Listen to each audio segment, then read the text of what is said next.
I was born in the southeastern state of Tamil Nadu.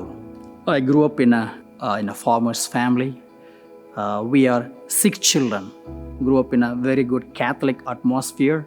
So both of my parents really took very much interest in us.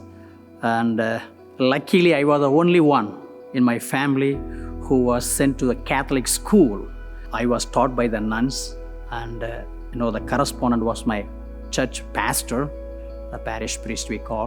So in that way, the whole atmosphere, when I sit and reflect and look back, I feel that, from the beginning, I was given the best of that time in my life, which was a blessing from God. And it was fun growing up in the village. The whole village takes care of the children. Like, it was a wonderful atmosphere. And of course, the faith of the people was very much, strong and is strong. I remember every evening we have the rosary recited as a village people gather in a village chapel. And right after that rosary, we come to our own house. My mother made it a point that we sit together and we pray as a family before we eat dinner. Then every Sunday, my parents see to that we go for Sunday Mass to church. So that way, they really made it as church and the faith life should be the center of our life. And that gave me a lot of, foundation, a strong foundation, a lot of enthusiasm and zeal. From the beginning of my life, the Catholic Church and the faith has played a vital role. In spite of the famine, we were able to survive. And my pastor was able to help me to put me in the boarding in my home parish. We have a big school that is run by the Jesuits, and we have a boarding that is run by the diocese. And he gave me a seat. Even though I am from the local, I was the first one to be admitted in the boarding, and that helped me a lot. So I joined there for my 8th grade and able to study there, and he subsidized the fee, and practically he helped me to have a good education. Maybe eventually that might have inspired me. If you become a priest, you can help the poor to educate, to study, to have a good life. So that might have sparked the desire to become a priest, I believe, when I look back. So the nuns who really took extra care, because I was coming from far village, walking every day.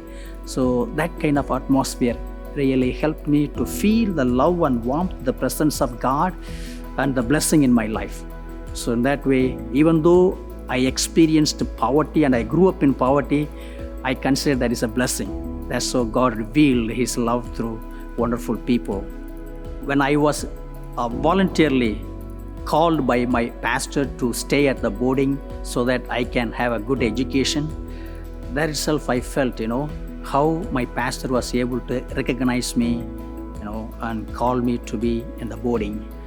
And right after my 8th grade, as I said, because the priest helped me to have a good education, maybe if I become a priest, that I can also help many. So that kind of motivated me. And right after my 8th grade, I went and joined the seminary. So that was early age. You see, being from a village, I was a very mischievous boy. When I said I'm going to the seminary to become a priest, none of my villagers believed that I'm going to become a priest. Lo and behold, I did go 9th grade and 10th grade. That's all they could have me. They kicked me out after my 10th grade. So I came back again to the same pastor. He said, I told you not to go. Okay, come back again, join here. So I finished my 11th and 12th grade. I think here we call it, junior and senior. So I finished. Again, I said, I'm going to become a priest. My pastor wouldn't allow me. But I sneaked out without telling him. I went and joined the Society of the Divine Word. When I joined this religious order, I did not know much about, just like any seminarian. We just joined. We are going to become priests, that's all. We don't know we are going to become a missionary priest or, diocesan priest, not much difference. But once I joined, then every year as they give us the training and they give us the information about the religious order, who we are, where do we work and so on, that really all the more kept me, really happy. I belong to an international family. It is a missionary religious community. We are one of the largest missionary men congregation in the world. As I said, internationality is the main charism of our society.